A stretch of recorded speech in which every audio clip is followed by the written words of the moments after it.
During a 2016 Popular Culture Association conference, Westerns in the West panel, in a discussion about what defines a Western, a participant posed the question, is Breaking Bad a Western?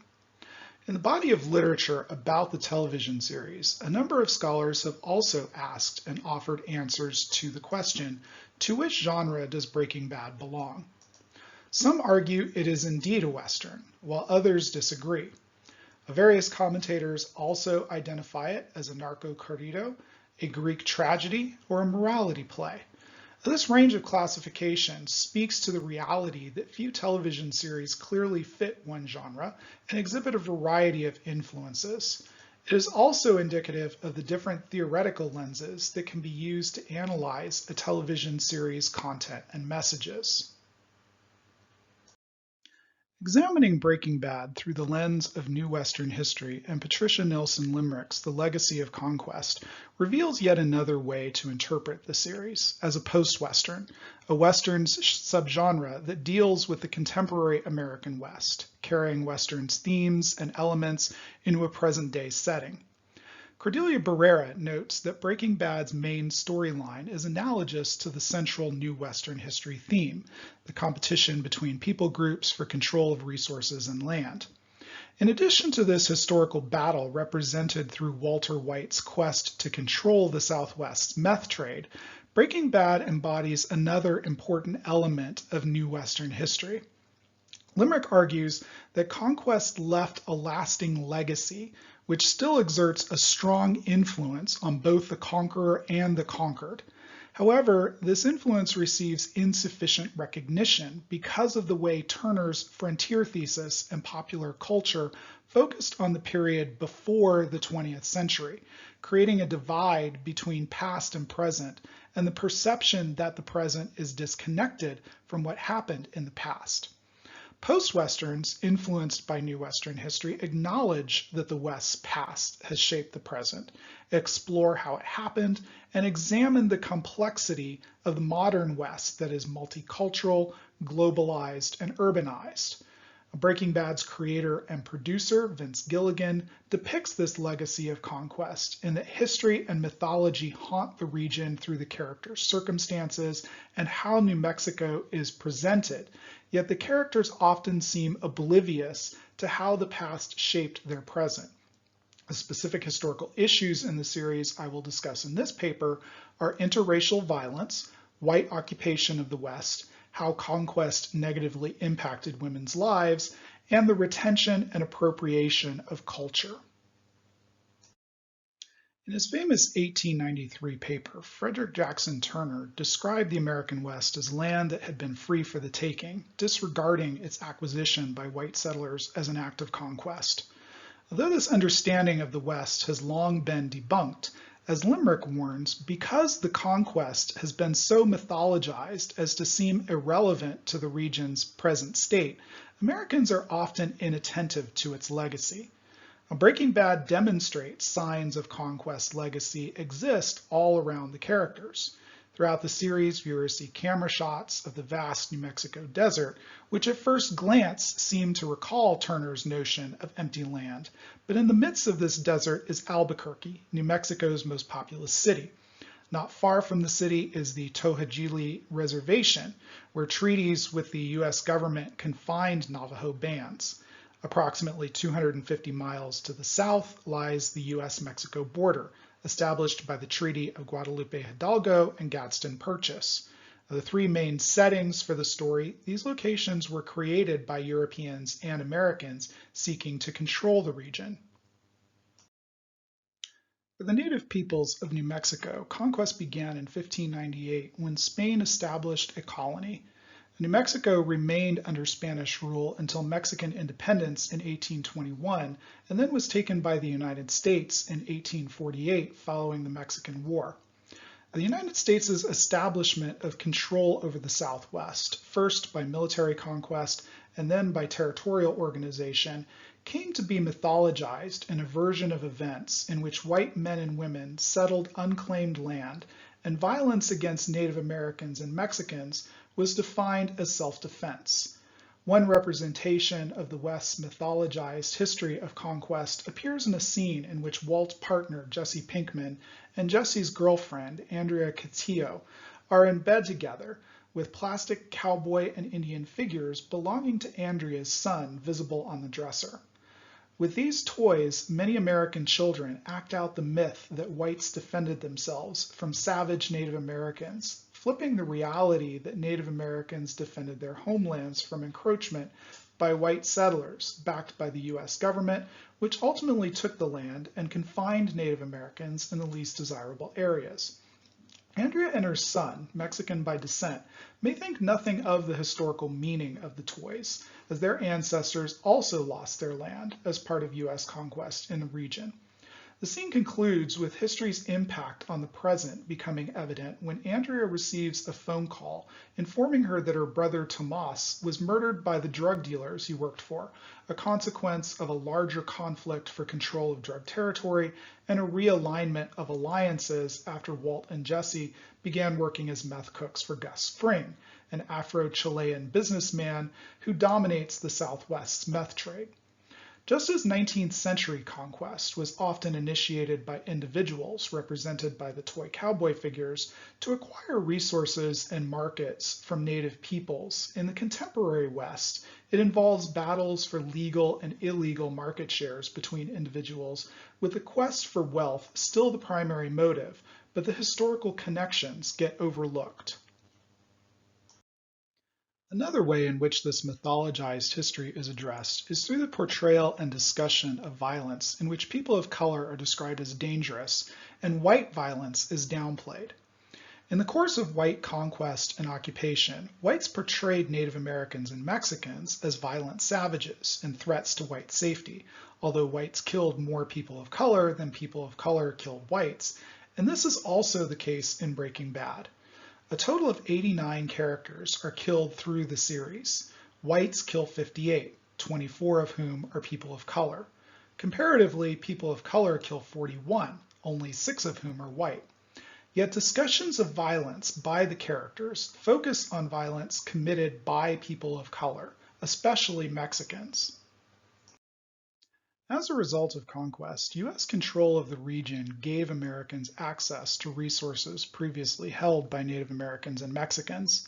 In this way, conquest became a form of economic growth for the United States, and the quest for profit, in turn, justifying conquest. The federal government assisted in this process by making treaties with Native Americans, often illegitimately, then stripped them of land, impoverished them, and denied them rights as U.S. citizens in confining them to reservations.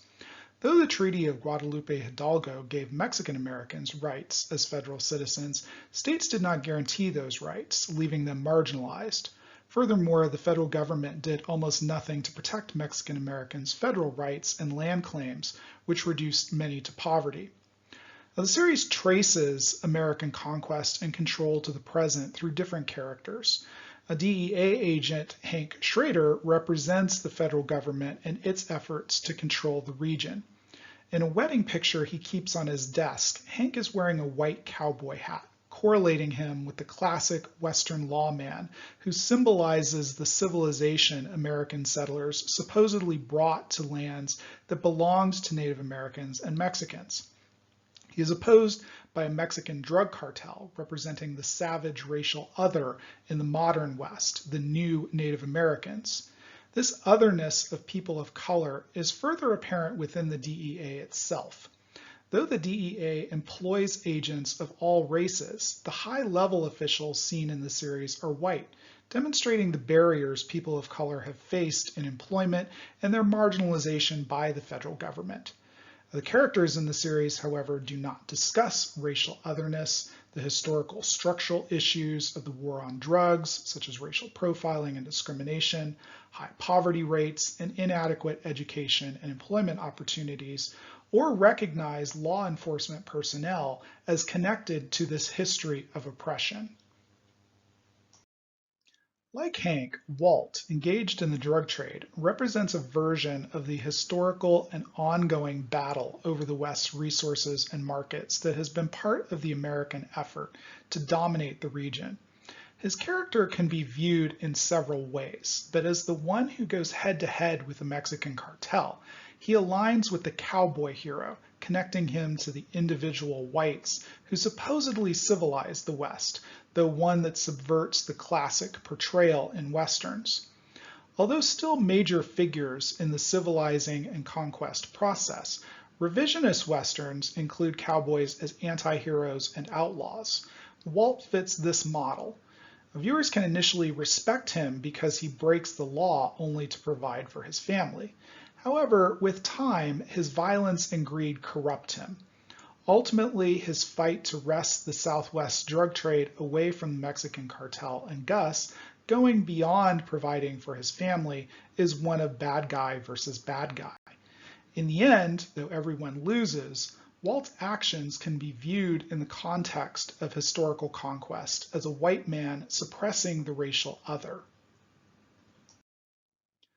One aspect of American conquest that revealed how men specifically dominated the process was the nature by which women migrated to the West. The myth is that women gladly accompanied men for the purpose of settling the land. The reality is that most women often had no choice. Men made the decision, and wives and daughters went along, helping in any way they could because the family's survival depended on it. There are many ways to evaluate and interpret the relationships Walt and Jesse have with specific women in the series. One is in the context of why women accompanied men west and the results of doing so. Walt and Jesse's domination of New Mexico's meth trade metaphorically depicts Western conquest. Walt married and Jesse dating both exposed the women in their lives to the risks of their professional activities. And just as accompanying a pioneer husband could prove dangerous, staying with these men had dire consequences for Walt's wife Skylar and Jesse's girlfriends Jane and Andrea. Throughout, Skylar is resistant to Walt's decisions. When Walt discusses his cancer diagnosis with his family, he tells them, "What I want, what I need is a choice." Skylar responds, "Make the right choice. You are not the only one this affects." This foreshadows the conflict they have about Walt's drug career and her effort to protect herself and their children. When she initially finds out, she demands he leave and consent to divorce. Later, she allows him to move back in because she recognizes she cannot keep him away, but tries to protect the family by controlling the risk of his activities. Now, this involves buying and managing a car wash to launder his money. Furthermore, as a mother caring for her children, she repeatedly reminds Walt they need to maintain their cover. When he makes expensive purchases, she reprimands him, saying, "Someone has to protect the family from the man who protects this family." In the end, Walt's deeds are uncovered, and he is forced to flee before finally getting killed fighting his last adversaries. Skylar is left alone and broke as a result of Walt's failed quest for empire. Unlike Skylar, Jesse's girlfriends accept he is a drug dealer, making no effort to change him. When Jane Margulis finds out how much money Jesse has earned, but that Walt is keeping it from him until he gets clean, Jane threatens to expose Walt. After getting the money, they decide to go to New Zealand and get clean, but they want to get high one last time, and this leads to Jane's overdose. Andrea, too, raises no objections about Jesse's career, but unlike Jane, she attempts to ignore it, asking no questions while accepting his financial assistance. Andrea faces the same fate as Jane, though, when Jack Welker's gang, which forced Jesse to cook for them, kills her to punish Jesse for attempting to escape. Ultimately, women in the past and present struggled with establishing independence and tried to make the best of their circumstances. At the same time various figures were involved in the fight for resources and property in the West, they also engaged in a struggle for cultural legitimacy and dominance. The American West is a place that has been strongly influenced by the social and cultural heritage of Native Americans and Mexicans. Though white Americans migrated to the region and attempted to assimilate these populations, Native and Mexican Americans succeeded in retaining aspects of their society and culture. More recently, Western states and cities have been promoting their location's heritage, taking advantage of the legacy of failed assimilation, as increased interaction from a reduction of segregation has led to increased cultural borrowing. This is another way in which whites have added to the West's mythology, downplaying the reality of conquest by embracing the culture of the people they conquered to make it seem like the West is still Mexican and Native American, and that whites readily accept the region's historical heritage. At times, the series demonstrates how Native and Mexican Americans have held on to their culture. The Native Americans on the reservation have chosen to remain on their tribal land, even while assimilating in other ways. For Albuquerque's Hispanic community, viewers see a Spanish language television station along with a Hispanic grocery store. New Mexico's Spanish and Mexican heritage can be seen influencing life for the white characters in the series as well, which they readily accept and enjoy with no acknowledgement of the past effort to eradicate it. Native and Mexican Americans market their culture for whites. Making use of Native American imagery, a family-owned gas station has an Indian head painted on the side of the building, using their heritage as a marketing tool. Claiming he is interested in experimenting with alternative medicine to treat his cancer, Walt tells Skylar he plans to spend a weekend at a sweat lodge. There are several examples of cultural appropriation by whites. The most obvious is language, exemplified by Walt living on Negra Arroyo Lane. White characters also appropriate food. For example, Jesse makes huevos rancheros and Skylar brings leftover churros to work. Whites make use of ingredients common in Mexican cuisine as well. Jesse used chili powder in his original meth recipe. Though battles over Native American mineral and land rights, bilingual education, and immigration prove that race relations in the Southwest remain tense, there are many aspects of Native American and Mexican culture that white Americans embrace without a second thought about the region's legacy of cultural warfare. Finally, Breaking Bad captures the complexity of race relations in the region with the inclusion of characters of numerous racial identities. But despite interacting with each other, Breaking Bad suggests this is a segregated world. Walt works at a school with a Latinx principal, and Jesse has Latinx friends and dates a Mexican-American woman. Yet Walt and Jesse live in middle-class neighborhoods where the only neighbors seen are white. Jesse's family and Hank live in upper middle class neighborhoods. The only interaction Jesse's family is shown having with anyone of color is their employment of a Latinx maid. Hank is close friends with his Latinx partner Steve, but like Walt and Jesse, all of Hank's visible neighbors are white. At times, the series directly addresses the region's legacy of racism and contemporary racial issues. For example, when Skylar asks Marie, her sister, if she plans to move to El Paso because Hank received a promotion, she responds, "It's third world enough around here." Other characters do express acceptance of diversity, but it is clearly from a position of privilege.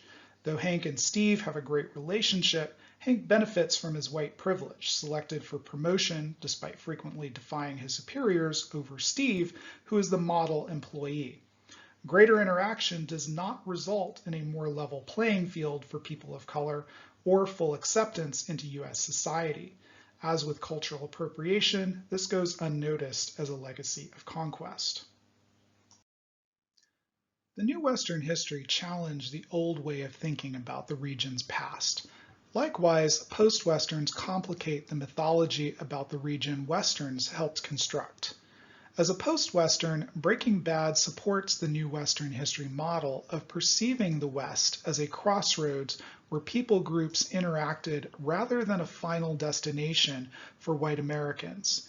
In exploring the interactions at this crossroads, the modern West in Breaking Bad is haunted by history and how the series depicts New Mexico as impacted by the legacy of conquest.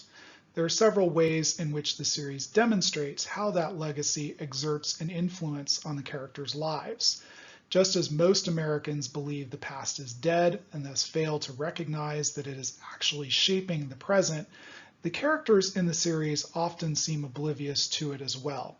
Racism, gender norms, white privilege, cultural appropriation, and ignorance all contribute to blinding the men and women portrayed in Breaking Bad to why their lives are the way they are and how the world in which they exist came to be.